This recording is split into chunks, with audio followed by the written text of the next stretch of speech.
All right, so it is 33. You ready for me to start? And then I'll just, for anyone who arrives late, we'll have this up on YouTube so they'll be able to see it then.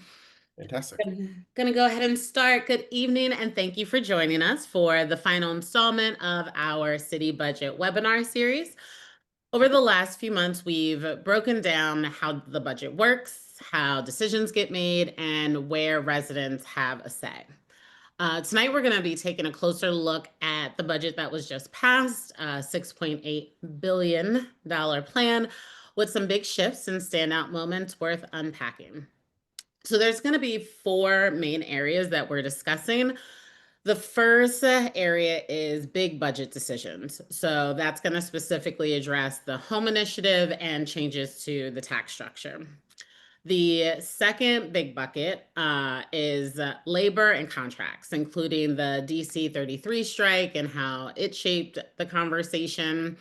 Next, we're going to be talking about transparency and action. So that means more specifically issues around the sheriff's office, council, mayor relations, and then community input. And then finally, we'll talk about how outside forces, specifically the state and federal budget, how that will play a role this year.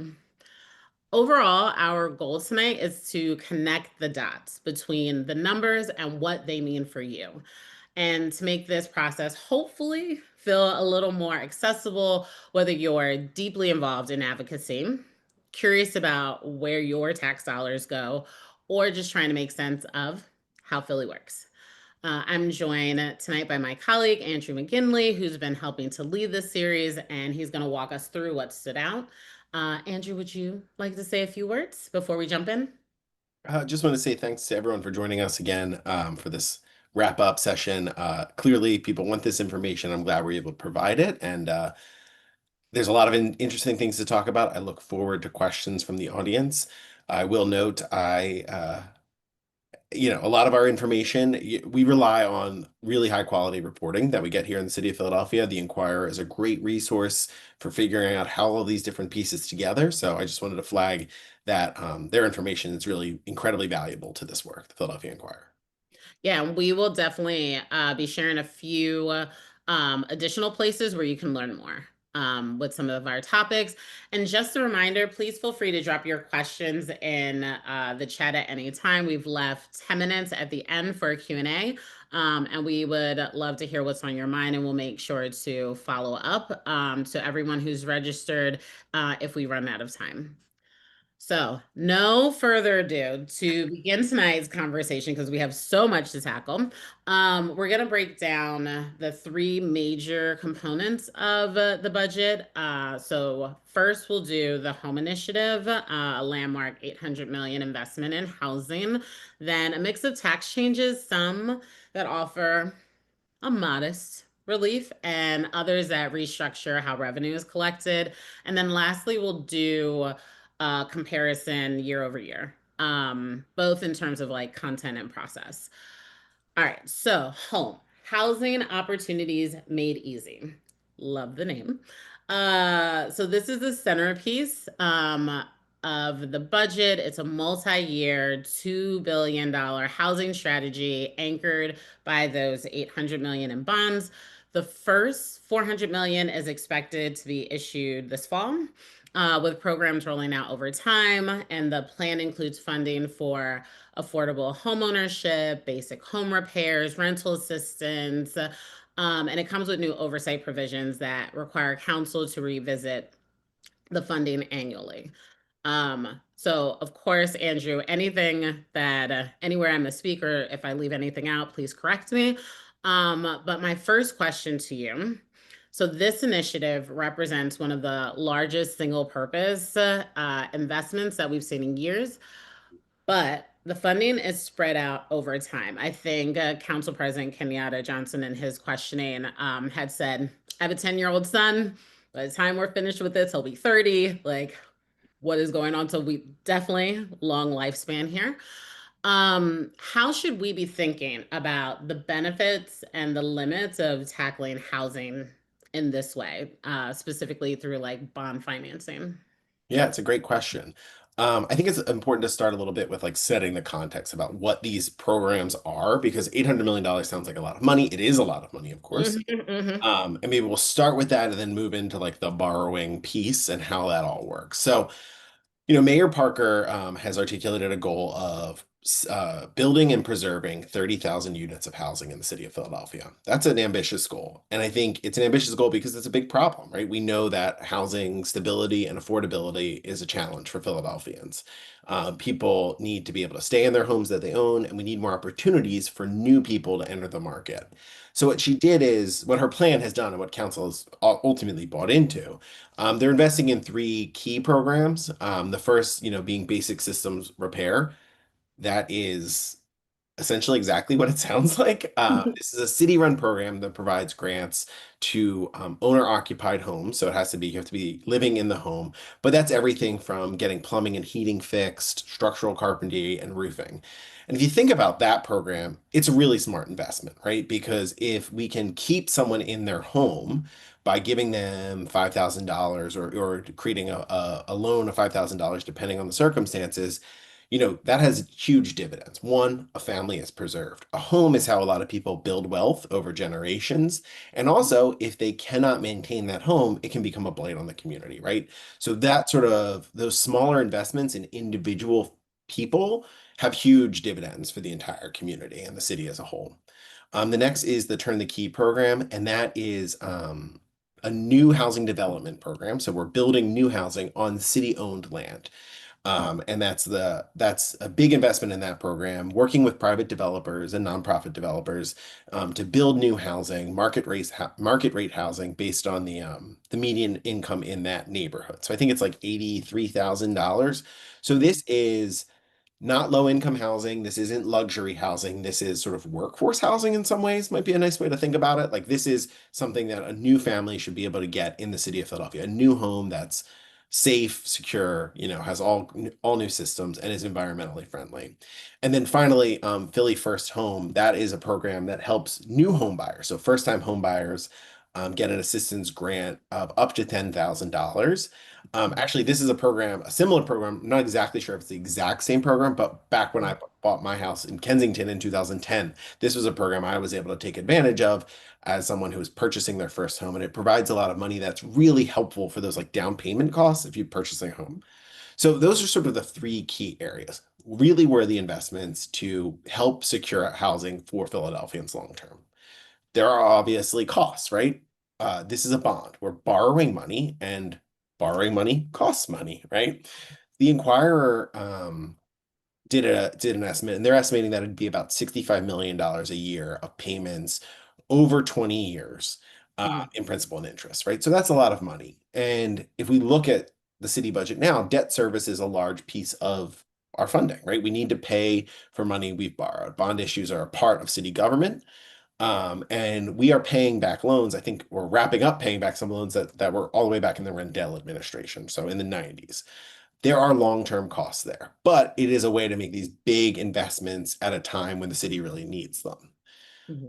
So how do you measure that? How do you think about like what's effective? That's the big question. And there's some pretty clear ways, right? The mayor has articulated numbers. She's said 30,000 units of housing created or preserved, right? That's a big number. And the park administration is also set up, I think we've talked about in the past, the Philly Stat 360 website, where they're measuring their performance against important goals. So we can look at, how many grants were provided in each of these programs, basic systems repair, how many new properties were developed on those city-owned land, on those city-owned properties, particularly looking at turn the key properties that are being built on some of these like pre-cleared lots. So that as part of this initiative, council pre-cleared some lots for development through turn the key. Rather than having a two-step process where council has to move property into the land bank and then out of the land bank, we're removing one of those steps there. So we should be tracking, the city should be tracking, how many of those lots are developed, how many new houses are we building, and then how many people are able to get these grants. So there should be clear statistics, but investments in housing are investments in communities and investments in Philadelphians. So if you think about it long term, we should be able to see where this money is going and if it's meeting the goals pretty quickly. And I think one of the good changes that council came up with in coordination with Mayor Parker is that these programs need to be reauthorized annually. So there should be a good amount of evaluation that's happening. Council should be asking questions and really pushing for transparency in each of those programs as we go through the annual budget process.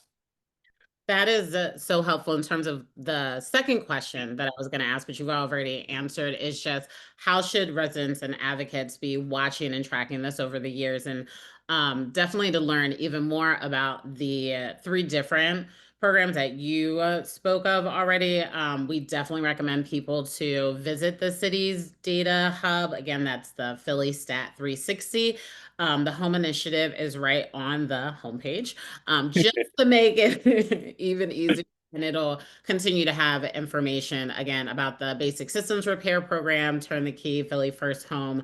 There's over 30 different programs that are there, and so definitely can't list them all.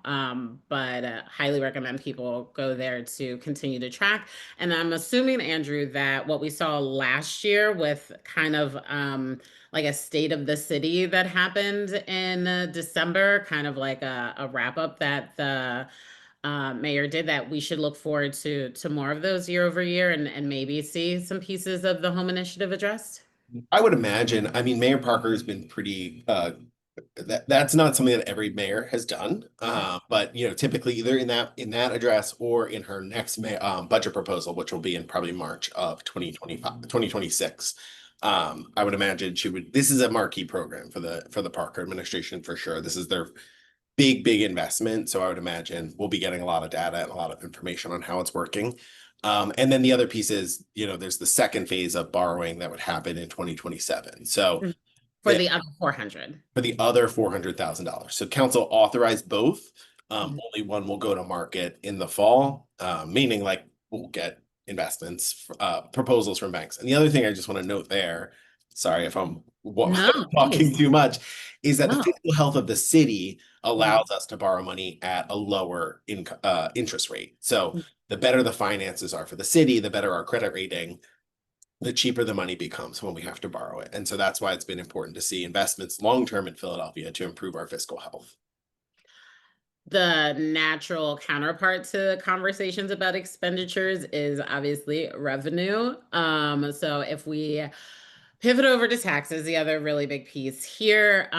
So this year's tax changes are more about long-term planning than immediate relief. Residents will see minor wage tax reductions and property taxes remain flat. But said as property owner. But the small businesses, that is small businesses are definitely the focal point this year.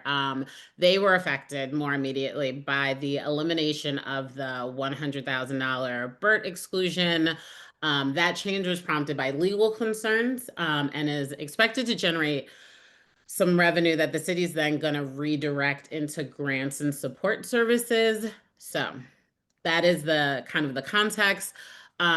Question for you. So in our second budget webinar, we were joined by our friend, former CFO to the council, Matt Sitt, who's also on the Tax Reform Commission.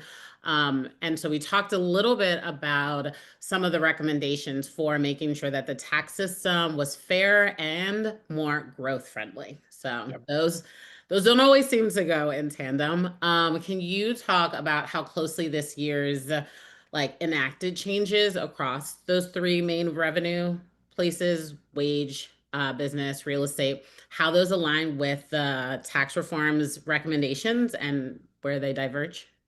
Yeah. So the Tax Reform Commission made recommendations, and I think we talked about this even before we had Matt on, where these were recommendations. They sort of laid a proposal, and the theory behind it, and former Councilman Dom, also on the commission, who joined us for Ask the Experts webinar a couple of months ago, kind of laid out the theory behind their proposals, which was to um, increase growth, right? So increase the number of businesses in the city of Philadelphia, and then increases the number of employees in Philadelphia. So you grow the base and therefore can lower the rate. So you have more people paying taxes, and then the theory is they're paying less taxes. And the idea is that you're doing that by incentivizing businesses to build and invest in the city of Philadelphia. short-term and long-term. So they laid out their proposals, and the commission proposed eliminating the business income and receipts tax over 12 years, reducing the wage tax to below 3%, and increasing minimum wage, among other things.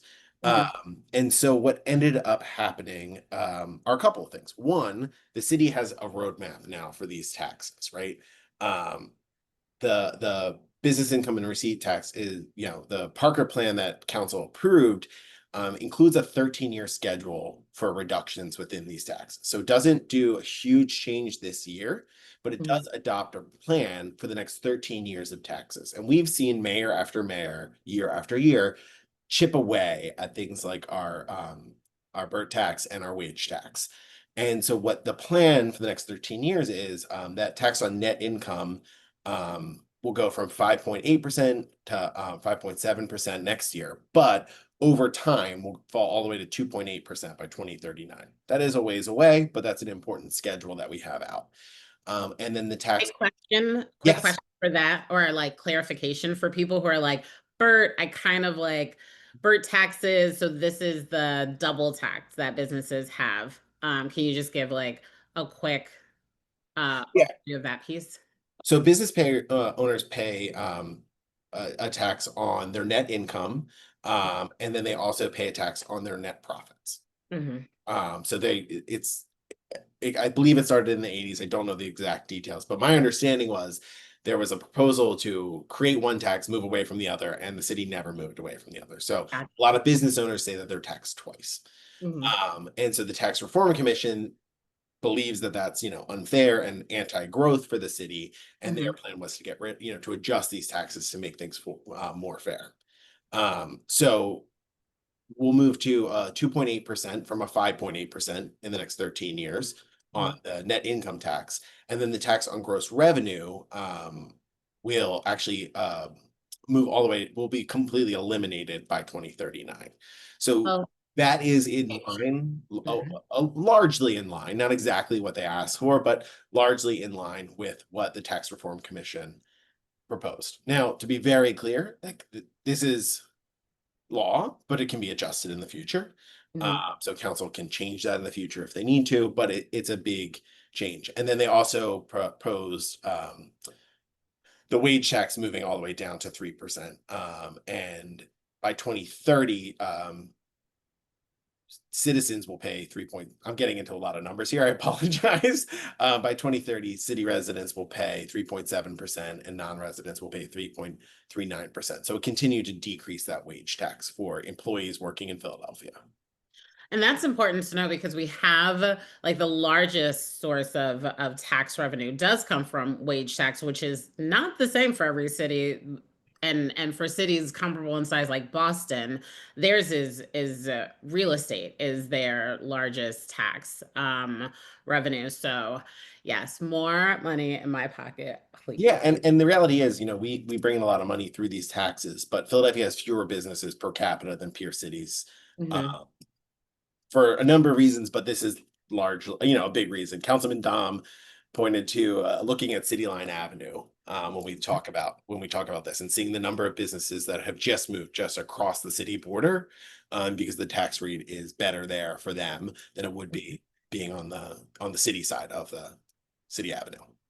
Now, keeping with the business part, again, we have, can you give us just a little bit of the background around the elimination of the small business Oh, yes. exemption? Yeah. So this all goes back to Pennsylvania's Constitution. Great Mhm. place to start with everything. The Constitution has a uniformity clause, and that essentially bans progressive taxation. So you cannot charge different tax rates in Pennsylvania based on the income of the person paying the taxes. We have essentially been doing that in some ways in Philadelphia by eliminating the taxes on the first $100,000 that a small business earns. So they're not paying that same tax rate. This was challenged, or is being challenged, I should say, in the courts right now. There's a company doing business in Philadelphia that I guess identified this as a legal issue, something that they were passionate about. I'm not exactly sure on those details, but there's a legal challenge. And when the law department looked at the case, they basically determined they're likely to lose the case Mhm. because of the constitutional language. In some ways, it's pretty clear. So they did away with that $100,000 exemption for small businesses. And what council did do is Mayor Parker proposed, like, I think a $30 million investment. Council upped that to $45 million. Um, so the city, those small businesses are projected to pay about $30 million in taxes through now that this exemption's been eliminated.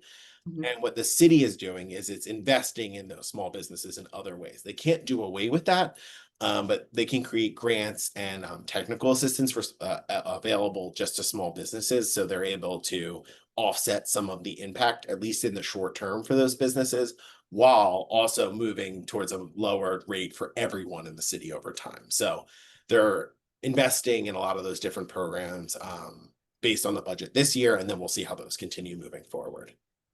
And I know from our conversations, those not all of those grants and assistance programs are developed quite yet, so we can't really forecast how easy they will be for these businesses, especially if it is a very small business and they don't have a dedicated like admin person to work on these. So that's something that we can definitely circle back on in our next budget series, just to see once they have been developed, and then maybe also uh, the Philly Stat website will have those too. Yeah, and I was when we were talking about this before, it popped into my head. The city had like a short-term grant program in the early days of the pandemic that they stood up. Mhm. And it was exactly targeted to small businesses across the city that, all of a sudden had a huge loss in income. And Mhm. they were able to stand that up pretty quickly and get the word out. And it was a smaller program, not $45 million. But, a lot of the business community was, we have a pretty good infrastructure between our district council people, the business community, like the chambers of commerce, um, Mhm. and sort of word of mouth. But for small businesses, the city really tried to make that not that burdensome. And I Mhm. would imagine they would continue to have that same thing because I think they recognize, yeah, most mom and pop small businesses aren't going to have an administrative person who works there. Mhm. But we want to get this money out to businesses because, for an average business, this could be like a $6,000 increase in taxes in 1 year. So they're going to Mhm. need a little bit of help. Um, Absolutely. Yeah. So again, I just want to reiterate your call for people to watch that interview that Andrew did with former at-large council member Alan Dom, who is also a current C70 board member. It's on our YouTube. And again, I'll share that out to everyone who signed up today, so that you can just learn more about the recommendations from the tax commission. Before we leave the like big issues for the budget, can we, or not we, can you give us kind of just like a high level comparison of this year's budget versus last? We know like overall spending went up, but what is driving that growth and how are those additional dollars being used? Yeah. When we first talked about this, I was like, let's go like department by department. And that I think everyone here would be very, very bored if we spent an hour doing that. Especially because there were increases in city spending, but they were fairly modest. A 6% increase over last year's budget overall. So in the general fund spending. And a lot of that increase is being driven by staff costs, employees getting raises, and then the additional costs of benefits like insurance, not just for employees, but for city facilities. So it's a modest increase, but the inflation that impacts all of us in our day-to-day lives when we go to the grocery store and everything has also impacted the city budget as well. And then the other big piece is that like the city is projecting an increase in overtime spending for the next year in the run up to the 250th anniversary. So 2026, I think we all know, going to be a big year in the city of Philadelphia. We have the 250th anniversary of the birth of the United States. We also have, I believe, like the World Cup. Some draft is involved. I I mean, we have the All-Star game will be here. The All-Star game. Thank you. I was going to mention that too. But there's Sure. these huge high-profile events that cost a lot of money, Mhm. right? Even though many of those events will be like, 4th of July moving forward, but like the run up, we need people to be prepared. We need the city to be prepared. So they allocated additional overtime spending in those key departments because they recognize that people need to be paid for that important work. Is there anything else that I know later on we're going to talk about council mayoral relations? Do you want to address any um, bits about like how what council passed Yeah. related to the mayor in this section, or do you want to hold I on? mean, I think you can just quickly say like what the mayor proposed is very similar to what council passed. There were Mhm, some smaller amendments, the overall spending plan. They spent an additional 32 million over what the mayor proposed in her $6.8 billion budget. mhm. And that was mostly driven because there was additional revenue to spend. So there were some investments made in like um, uh, programs like mural arts, for instance, I think was actually slated to get a cut under the original proposal. It ended up getting an increase under the city's budget. So they were able to backfill some things, put some money into some specific parks, things like that. This is a really good time to transition into that second big bucket of labor and contracts and the DC 33 strike. So labor costs are always a major part of the city budget. When I do our budget 101, we talk about seven big buckets for operating costs, and public safety and pension and benefits are roughly like 30% each. And so this year, labor was front and center for everyone, with the strike being authorized just as the budget was being passed, like in June.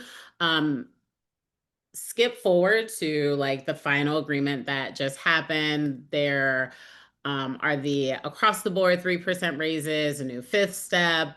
But can you just like give us some context? I mean, Yeah. I'm sure everyone has read their How Philly Works, which like goes over a bit of the unions, but DC 33 is one of a few unions in the negotiation this cycle. For those of us who are less familiar with how this all works, can you walk us through unions generally and then what their role is in Yeah. the budget process? Absolutely. And I hope I get this right since my grandfather was a president of a Teamsters union local back in the day. Not Philadelphia. like we're recording or anything, so Yeah, well, I mean, he has passed on, so he will not be able to. But don't shame his memory. Philadelphia is represented the city employee, the city workforce is essentially four unions. We have DC 33, District Council 33, which is our blue collar worker union. They were the ones who have just been on strike. Then we have 47 DC 47. That's sort of the white collar union force in Philadelphia. People who are like accountants working for the city, people who work in the law department. They're also represented in unions. And then we also have our two big public safety unions. So we have the Fraternal Order of Police Lodge 5, that's our police union, and then the Firefighters Local 22, which is our firefighters union. So those are our four big unions in terms of the city workforce, and they operate slightly differently. AFSCME unions 47 and 33 are able to negotiate directly with the city of Philadelphia because they have the authority to strike, as we all know, because we've just wrapped up a strike. Whereas our firefighters and our police don't have the ability to strike. So the trade-off there is the budget isn't really, I'm sorry, their contract isn't really negotiated directly between the union and the city. It's a different process. Which is called interest arbitration. So they work with a panel of arbitrators to help figure out what the contract is going to look like. So the city has less control there, but again, those unions don't have the authority to strike. So those are our four big unions. And last year, in her first year in office, Mayor Parker was able to make a deal with the four unions and basically say, like, let's just extend our current contract for an additional year. Some of them they were given increases as part of that, but it was not a typical, 4 or 5 year Mhm, negotiated contract. It was a 1 year negotiation that the unions worked out with the mayor because she was new to office and there were a lot of different priorities happening in the city. mhm, And so now, a year later, those contracts are coming up, and District Council 33 is the first one that came up, and they authorized a strike because they have the authority to strike, and they thought what the administration was offering was not equitable. They are I believe, the largest union in the city, and they are the lowest compensated. mhm, And that goes all the way back to the 90s. As I said to Tanisha earlier, all of this goes back to the 90s. mhm, goes back to the 90s, some deals that were made back then that really hurt that union. So they were prepared to strike. They kind of knew that that Hmm. was likely to happen. Thankfully, that strike didn't last too long. They'd come up with a deal that you sort of laid out. Uh, Hmm. but how this typically works is, the four unions are all up this year. And what we have seen in the past is since 33 is so much larger than 47, they sort of set the standard. They go first, they set the standard. And that's likely what we're going to see. So now that there is a terms for District Council 33, we then move over to 47, who in the past have sort of let 33 lead the way and then gotten a very similar deal as the other union moving forward. So we don't know exactly what's going to happen. They also have the authority to strike if they choose to do so. But I think a lot of that was percolating as we were seeing what a lot of that was kind of bubbling around while we were seeing what happened with 33. Was 47 going to go on strike? Can't predict the exact future, but in the past they've typically followed suit. And once a deal has been reached for 33, 47 has adopted a pretty similar deal. Now, with everything in the budget, there's always money that's like allocated, projected. How are, or to the best of your knowledge, how are the union raises accounted for in the budget? Like, what's kind of like the placeholder Yeah. for those? So, I mean, that's exactly the right term. Council sets aside placeholder money. They know that these four unions are going to need their contracts renegotiated. They don't know exactly what those terms are going to be when the Hmm. budget is negotiated because the budget has to be done at the end of June. Contracts come up July 1. And so what they do in these years where we're at that step is they basically put aside, they set aside money. There's a $550 million labor negotiation in this year's budget, labor negotiation reserve in this year's budget. So that would be allocated between the four different unions. It's sort of a projection. One of the interesting things is for our police and firefighter unions, the city has very limited control over the union contract. So what the arbitrators give, the city has to adopt. So they're kind of hoping that it stays within that $550 million. But the reality is the only way the city can get out of that union would be, or out of that contract with like the FOP, for instance, would be to sue. And they would have to demonstrate legally that they don't have the money to pay for additional funds. So it's a projection, but folks like Rob DeBow in the city are very smart and have been doing this a long time. And you don't always have to agree with everything every person in city government does, but I would say they know what they're doing when they set aside that funding. Uh, for time, I do want to move us over to the transparency so we can talk a bit about sheriff's office, the mayor, council pieces. But I do, this is my last plug for to learn more. I absolutely encourage people to listen to one of the most recent episodes of the CityCast Philly podcast. They are friends of ours. Our president and CEO, Lauren Cristella, has been invited on their host Shanae Nari hosted an event for us recently, and they just had an interview with another one of our board members, Danny Bowder, who is president of the Philadelphia Council AFL-CIO. So definitely, if you'd like to learn more about unions and this issue specifically, encourage you to tune in to the CityCast Philly podcast. Whew. All right, that's my last plug for people to go and do more homework. It's the former teacher in me. Okay, transparency. Be clear, Speaking, I have homework for people in this section. good. I love it. Well, yes, because you were just recently teaching at Temple, so good. I hope you have Uh, homework for them. I'm a proud Temple alum, but it was Penn. Temple would never Oh, hire I'm so sorry. Okay, me. all right. And me as a Penn alum saying that, but that's because you're a Temple alum. Transparency, thing that we are always advocating for here at 70. Um, I'd like us to touch on three different pieces. So the sheriff's office, which we talk about often, they had a major funding request.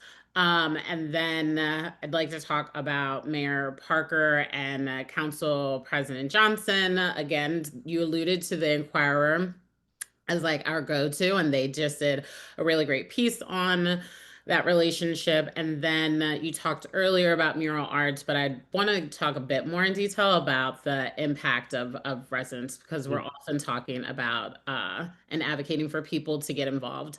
So first, the sheriff's office. I feel like this will definitely give us some insight into power and transparency in City Hall. The sheriff's office had asked for a $20 million increase. That was to fund new hires, a training facility, a new HQ. What happened with that request? And then what does that tell us about this moment, and how council is exercising oversight, especially when it comes to an agency like a row office like that that's under some heightened scrutiny? Yeah. 70's been interested in the sheriff's office for a long time. Since 2009, we've actually called for the office to be eliminated. And truthfully, the way that this budget request was handled, I was happy to see. Council, so just like all of the other departments within city government, while the sheriff is an independently elected official, she has to go before council to ask for additional funding. She's that her office is funded through taxpayer dollars, just like anyone else, in addition to some revenue streams that they control. During those budget hearings, the mayor proposed, or the sheriff, I'm sorry, the sheriff proposed this $20 million investment in her office to create a new training center and HQ, as well as a lot of like staff hiring. And Mhm. council asked some tough questions. They asked a lot of questions about, why now? Why do we need to do this?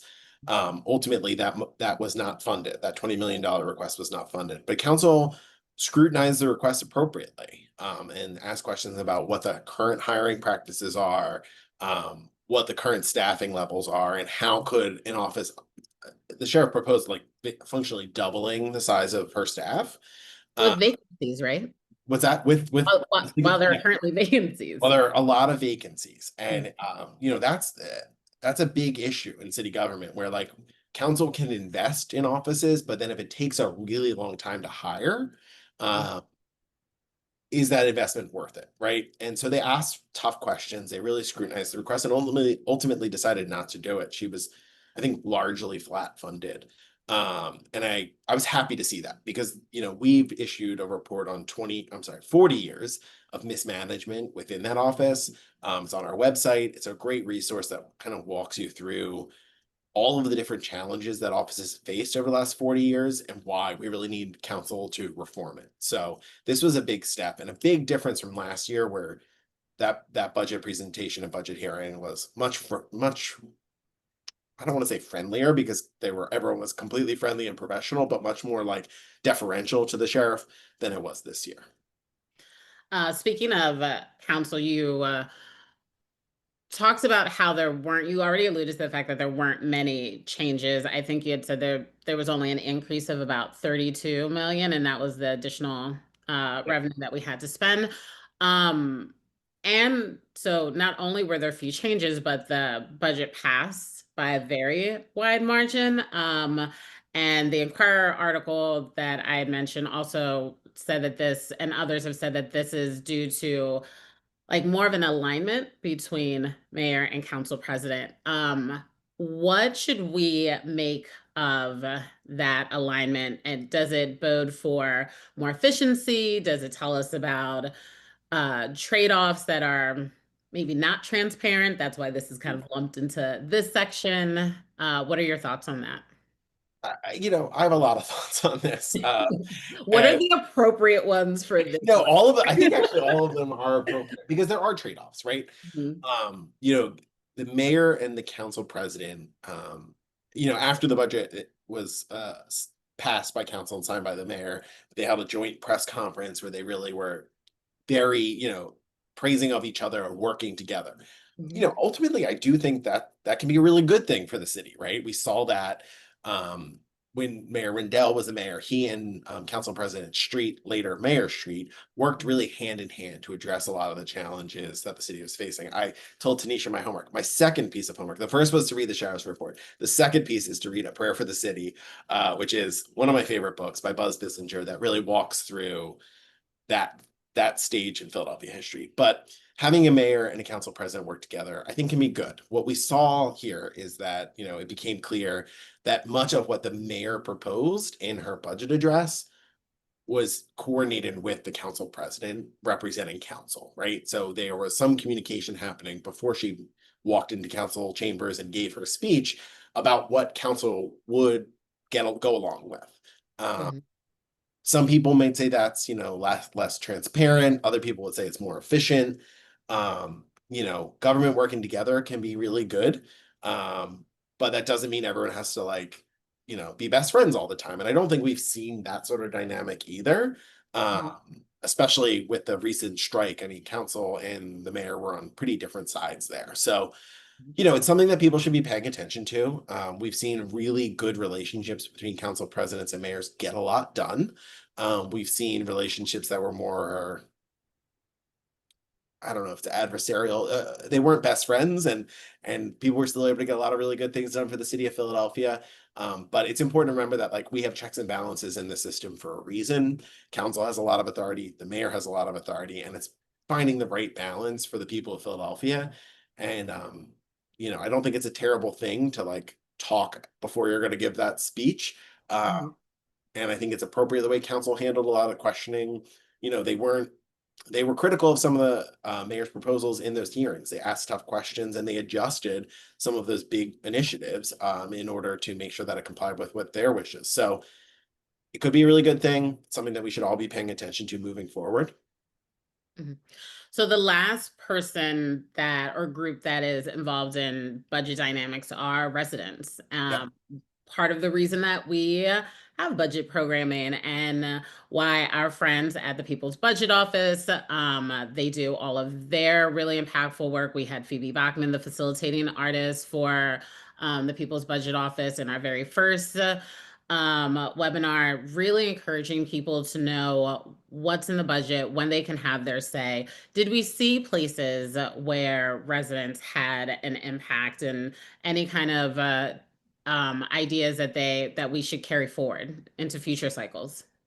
Yeah, I mean, we talked a little bit about mural arts. I feel like art funding is always on the chopping block, and then there's always pushback from residents and Philadelphians because people really care about these programs.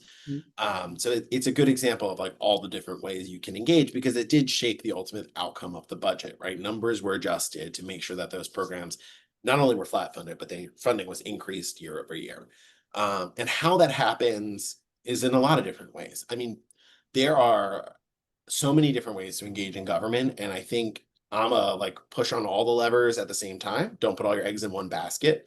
Mhm. The thing that I really stress to people is your voice is important. And when you reach out to a council person, there is another person who's getting that email, who's answering the phone, who's getting that information.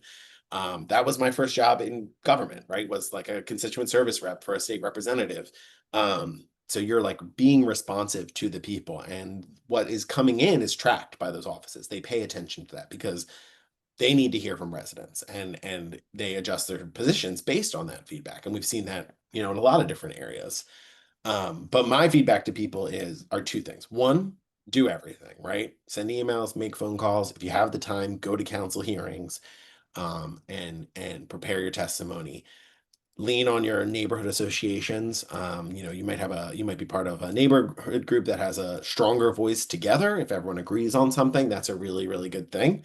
And the other thing I remind people is you don't have one council person, right? At minimum, you have eight. We have seven at-large council people in the city of Philadelphia. So in addition to your district council person who represents where you live, those at-large people should be hearing from you as well. And so I strongly encourage everyone when you're sending those messages to reach out to all of them and try to customize them as best you can, to make it as personal as possible.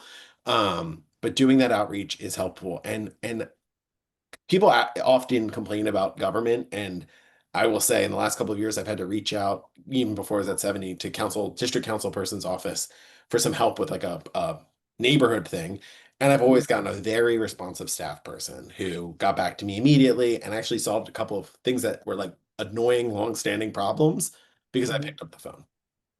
Same. I feel like we've had this conversation around the 70 office where we're like, we don't say who we are. We just like say, this is my address and I'm in your district and this is what we need. Mine was like a pothole on my street and like immediately went to Squilla's office and then within a week, like fixed. And so as much I tell that story every single time I do the How Philly Works. And now we have a How City Council Works session. So absolutely so excited about people knowing who their people are. And then for the super nerds of us, knowing who is chairing the different standing committees for whatever the issue is, myself as a former teacher, knowing who is chairing the education committee and following up there. But I digress because we have one last thing before we need to pivot over to the couple questions that I see in the Q&A. Outside forces. Yeah. So, state and federal budget. So, Philly's ability to plan and deliver services depends on those dollars as well. We do not exist in a vacuum. So, this year we're facing a delayed state budget in Harrisburg, and there is uncertainty around federal funding. Mhm. Which one do you want to do first, federal or Harrisburg? You know what? I'm gonna be honest, like you gotta do them both together. You said press on all the things at the same time. So, yes, Well, go. everything that the state does and this impacts what we're doing here in Philadelphia, but so much of their funding, the state is in some ways like an administrator of programs, a pass through. I don't want to call it a pass through, but so we have a state budget that's late. We're all very eager to see what happens there, especially when it comes to transit funding. That's a big issue that so many people in this region are really concerned about. And a lot of what the decisions are being made in Harrisburg are being made based on what they're seeing coming out of DC, right? There was actually a proposal at one point from the Senate pro tem in Harrisburg saying like we maybe should only do like a 6 month budget because we don't know what's going to happen in DC, which would be atypical to say the least. So, hopefully Harrisburg passes a budget soon. The impact of that, the immediate impact is, I think right now Philadelphia's okay, but you're seeing some school districts like William Penn School District, one of the school districts in Pennsylvania that is, chronically underfunded. They've actually had to borrow money to pay their bills because they rely on that state allocation. And as I said earlier, borrowing money costs money, right? So it's a planning issue for long term, and then you also have the financial impact. The reason why I say they're so interconnected is because hopefully we have a state budget soon. Next year's state budget is going to be more complicated. To give you an example, the federal supplemental nutrition SNAP, the federal SNAP Mhm. program, right? Just in that program alone, Pennsylvania is likely to have to find another $125 million next year, right, to administer that program. That's one federal program that Pennsylvania administers because of the recently passed reconciliation bill in DC. What that means for all of us is if you're a recipient of that program, that you could absolutely be impacted. The governor's indicated he doesn't know how they're going to find that money, but that means that there's less money for other things in Harrisburg. So when they're allocating money, they're making financial decisions that impact all of us. They're going to be dealing with the impacts of decisions being made in DC this year in next year's budget. So something we all really need to pay attention to. There's some estimates that it could be like $800 million, which is not a small amount of money for the Commonwealth to need to find pretty quickly. So we will see what happens. Stay tuned to, Committee of 70 will be publishing details in our newsletter once we have that state budget. But the House is back in session next week. Hopefully that means they're going to pass a budget and pass it over to the Senate, but we just don't know quite yet. And so specifically like for Philly, we know that we have a number of different reserves for different issues, and some are more tied to specific things than others, but specifically around federal funding, is it about 95 million that we have as like a federal like emergency fund for anything Yeah. related to our city? Yeah, and that's the be prepared backfill programs as needed. That's more short term. Long term, I think it's going to be a bigger challenge. Okay, well, that is not the happiest Sorry. place for us to end, but luckily we're going to be saved. We're going to be saved by these questions. Hopefully, there will be some joy here. One of the questions takes us back to tax reform. Has the Tax Reform Commission made a statement on the final budget? And if not, would you expect it to? I have not seen a statement from them, and I'm not sure that I would expect them to. It's a good question. I think the Tax Reform Commission is going to continue to meet. I believe that's what Councilman Dom had indicated, to continue to, evaluate things. So I wouldn't expect necessarily a response to the budget, but they may offer additional recommendations in the future. I don't think the commission's like disbanded. I actually think the commission is a reinstitution of an older commission. So like this is something that the city will bring back from time to time, but I believe that they're actually still working on some of these issues. That'll be good to note, especially when I send out this recording to everyone who um, registered for it. We had a really great registration, as I had said when we first came on for July. I felt so loved, and it's a testament to how well you explain all of these things. But for people, there was a comment just asking, like, where are these recordings in case people want to send them out. So these live on YouTube, and that's along with our C70 recording, the interview with Alan Dom. Um, and then we also have on our website just a whole fiscal year 2026 budget resources that include the two previous recordings. We, with our friends at the Philadelphia Citizen, have an interactive piece that explains the where money goes and according like broken down by residents. So that lives there too, and just a number of resources to help you all make sense of something that's so huge and complicated. The last question, oh, yeah, we have time. I love this. Someone wrote, it was announced that the current DC contract offer, believe this is DC 33, will cost the city 115 million. Is that total per year or is that over the span of their 3-year contract? I believe that is per year. I believe that's per year. And that's a great question that, like tomorrow, Andrew, before I shoot out the follow-up emails to everyone, we'll just link Oh yeah. to that piece. So just gonna flag that as homework for you. So we gave It's a out great question. homework. My grandfather's deeply upset. But no, that's a great question. We will dig that out and get that out to everyone. Absolutely. And then there's another comment that it seems a mural arts program is a perfect donor request to send to entertainers that hail from Philadelphia. People are always I'm confident I've seen Kevin Bacon holding a paintbrush. But no, you're right. But I mean that program isn't just about painting murals. Like that's an important piece of it. But they do a lot of workforce development, anti-violent or violence prevention work. They're doing a lot of different community-based work that is important and does get a lot of philanthropic dollars, but also relies on city funding to make sure that those programs, aren't falling apart year over year.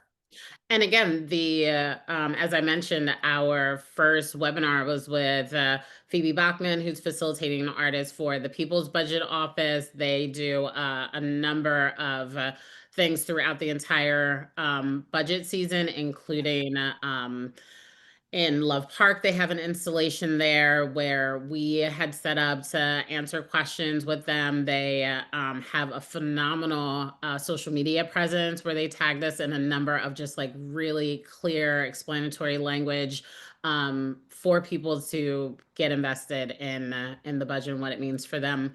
We absolutely love our friends at Mural Arts. I don't see any other questions. Were there any topics, Andrew, that I rushed us through, whether it's state, federal? Well, that's a beast. And for that one, I'm gonna say tune into our newsletter for continued pieces there. But anything around the transparency you saw in the budget or anything around the union or home initiative, any kind of I last mean, for those? my last thought would be like pay attention to our newsletter. We put a lot of work into like explaining that week over week of like how these different things interplay and the impact of all of these different decisions being made. And we'll try to make sure that, you know, we can communicate to everyone about the transparency of these programs moving forward so people can see where the investments are happening. Um, on a personal note, thanks everyone for tuning in. I don't have any like further big comments, but No, not, I mean, save them, of course, for the next time that we meet. We'll definitely be doing a member conversation ahead of the general election. We have so much really great programming that is going to debut in the fall around the PA courts, and making sure that people understand like how that system works, the importance of retention elections. We'll definitely do an explanatory piece on that together. But thank you so much for your time. And Cowboy, your lovely baby is over on the side, and she was wonderful. She usually this is the makes. first time she's not like my this is my dog, so everyone so it's clear. This is the first time she's not interjecting herself in one of these presentations. So She she's was sure riveted. She was riveted and so proud of her dead dad. asleep, like completely passed out. All right. Well, Andrew, thank you so much. Thank you to everyone for joining us. We deeply appreciate it, and I hope you have a wonderful day and a wonderful summer. Thank Yeah. you so See much. everyone in the fall. Bye. Bye.